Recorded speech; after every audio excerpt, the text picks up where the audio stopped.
Library Line by Michelle Knudsen, illustrated by Kevin Hawkes.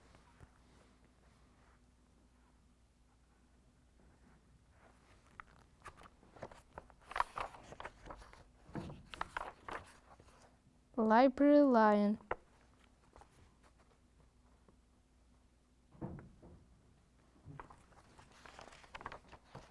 One day, a lion came to the library. He walked right past the circulation desk and up into the stacks.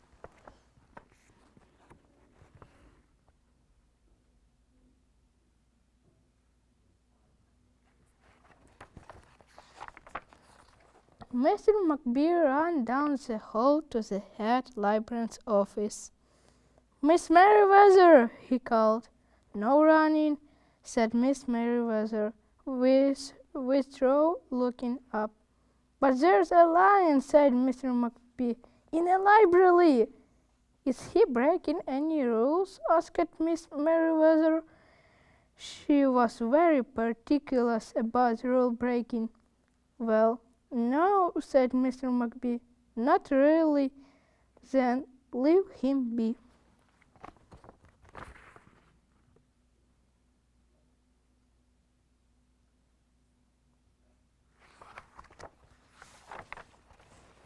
The lion wandered around the library. He sniffed the car catalogue. He rubbed his head against the new book collection. Then he padded over to the story corner and went to sleep. No one was sure what to do. There weren't any rules about lions in a library.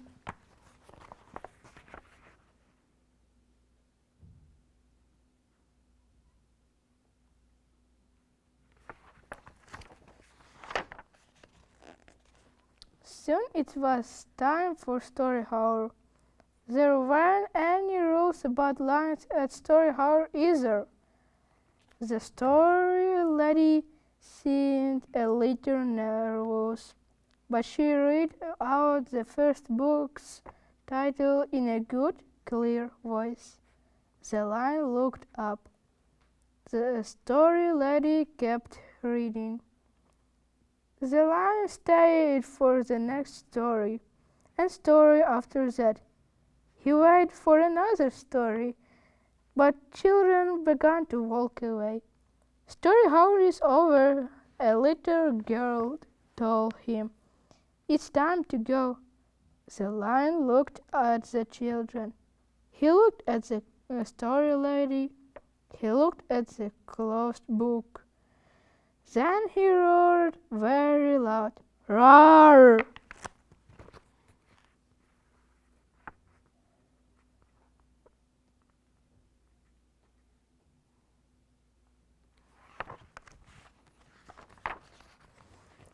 Miss Merriweather came striding out of her office. "Who's making that noise?" she demanded. "It's the lion," said Mr. McBee. Miss Merriweather marched over to the lion. "If you cannot be quiet, you will have to leave," she said in a stern voice. "Those are the rules." The lion kept roaring. He soon said. The little girl turned to the Miss Merriweather's dress. "If he promised to be quiet, can he come back for story hour tomorrow?" she asked. The lion stopped roaring. He looked at Miss Merriweather. Miss Merriweather looked back. Then she said, "Yes, a nice, quiet lion would essentially be allowed to come back for story hour tomorrow."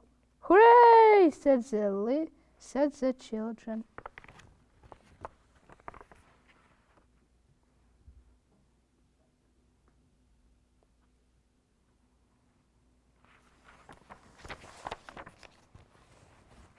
The next day, the lion came back.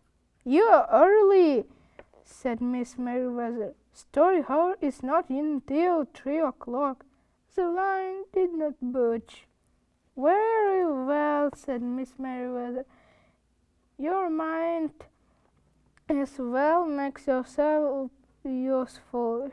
He sent him off to George's encyclopedias until it was time for story hour. Next day, the lion came early again. This time, Miss Merriweather asked him to look an envelopes for the overdue notice.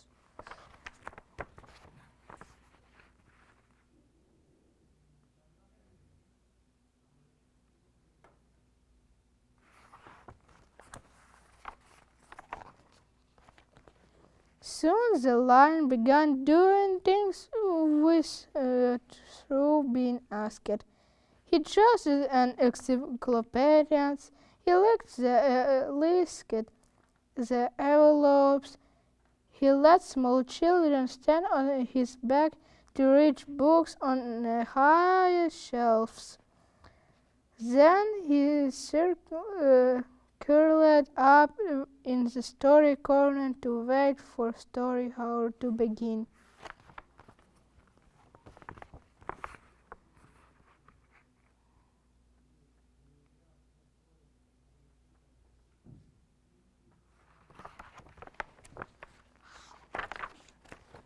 At first, the people in the library were nervous about the lion, but soon they got used to have him around. In fact, he seemed very sweet for the library. His big feet were quite on the library floor. He made a comfy backrest for children at story hour, and he never roared in the library anymore. What a useful lion, people said. They patted his soft head as he walked by. How did we ever get along without him? Mr. McBee scoured them the herd that they all had always gotten along fine before. No lions we needed. Lions his rule could not understand rules. They did not belong in a library.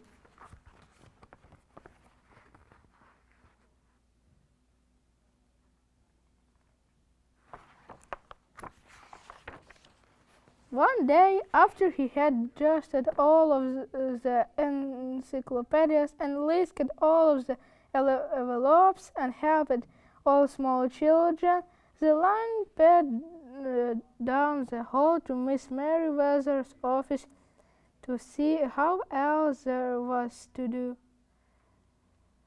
There was still some time left before story hour. Hello, lion, said Miss Merriweather. I know something you can do. You can bring a book back into the stack for me. Let me just get down from the shelf. Miss Merriweather stepped up onto the step stool.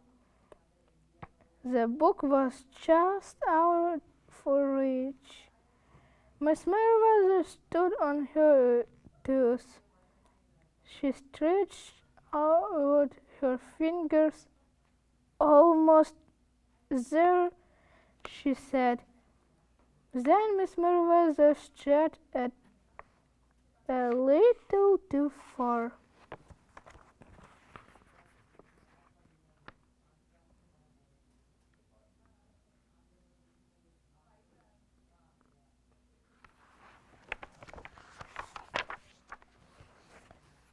Ouch, said Miss Merriweather softly.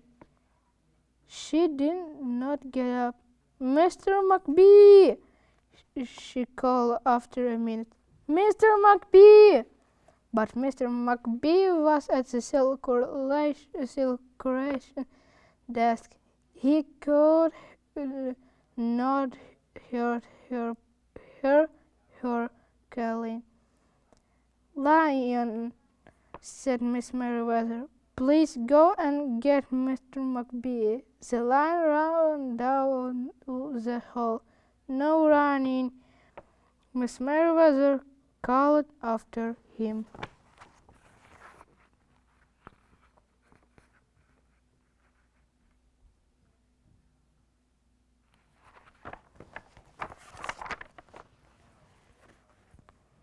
The lion put his big front paws up on the circulation desk and looked at Mr. McBee.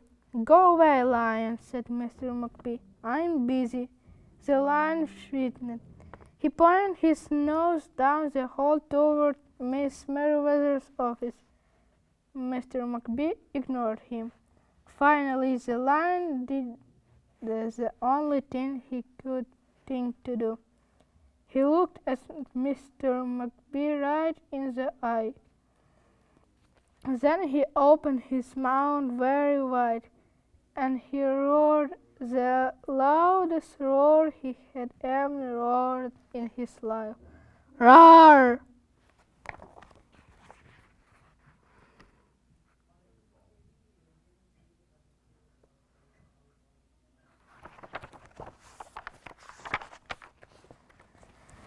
Mr. McBee gasped.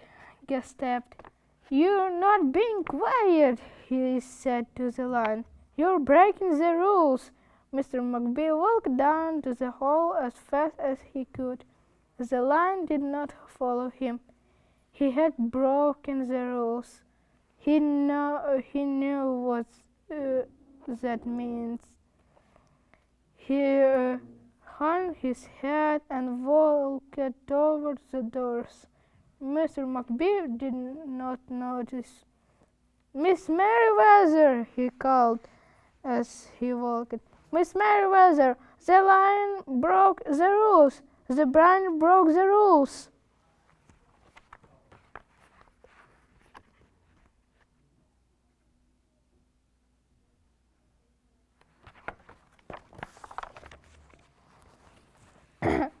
He burst into Miss Merriweather's office.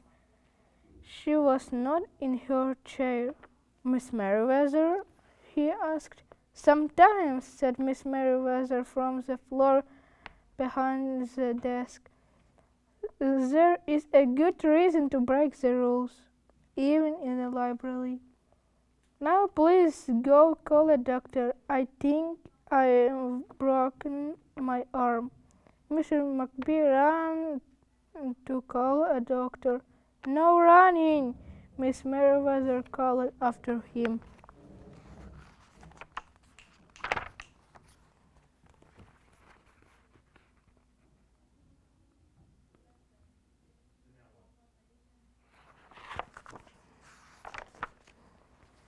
The next day things were back as normal.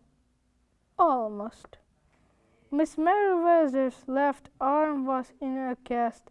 The doctor had told her not to work too hard. "I will have my lion to help me," Miss Merriweather threw. But the lion did not come to the library that morning. At 3 o'clock, Miss Merriweather walked over the story corner. The story lady was just behind the story for the children. The lion was not there.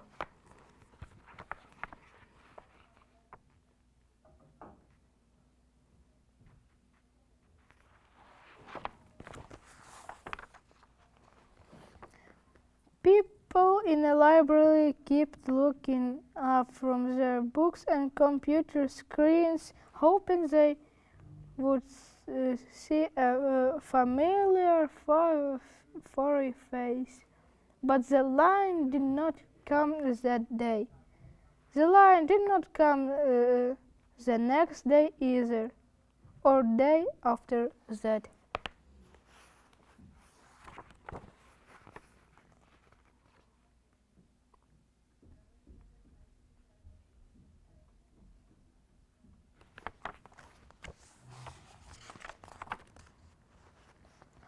One evening, Mr. McBee stopped by Miss Merriweather's office on his way out. "Can I do anything for you before I go, Miss Merriweather?" he asked her. "No, thank you," said Miss Merriweather. She was looking out the window. Her voice was very quiet, even for the library. Mr. McBee frowned as he walked away. He thought there probably was something he could do for Miss Merriweather's after all.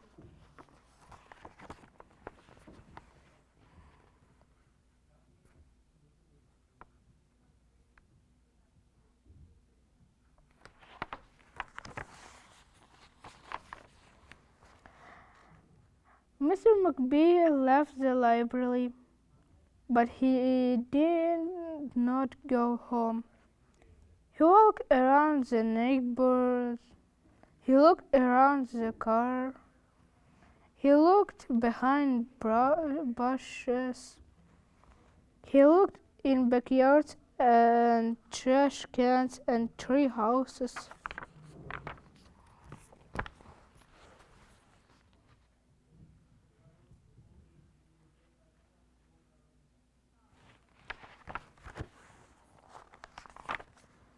Finally, he circled all the way back to the library. The lion was sitting outside, looking in through the glass door. "Hello, Lion," said Mr. McBee. The lion did not turn around. "I thought you might like to know," said Mr. McBee, that there's a new rule at the library. No roaring aloud unless you have a very good reason. Say if you're trying to help a friend who's been hurt, for example. The lion's ears twitched. He turned around, but Mr. McBee was already walking away.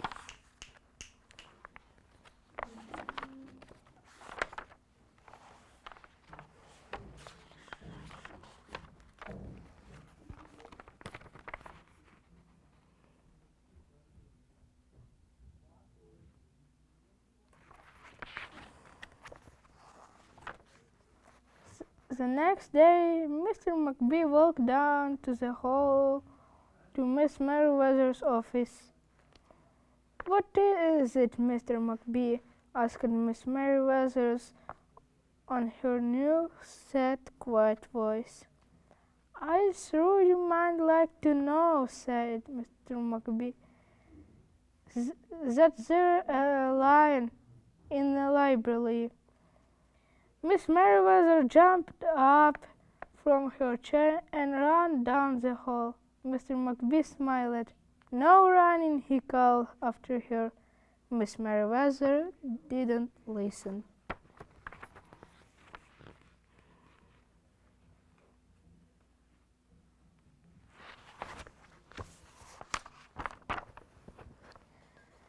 Sometimes there's a good reason to break the rules, even in a library.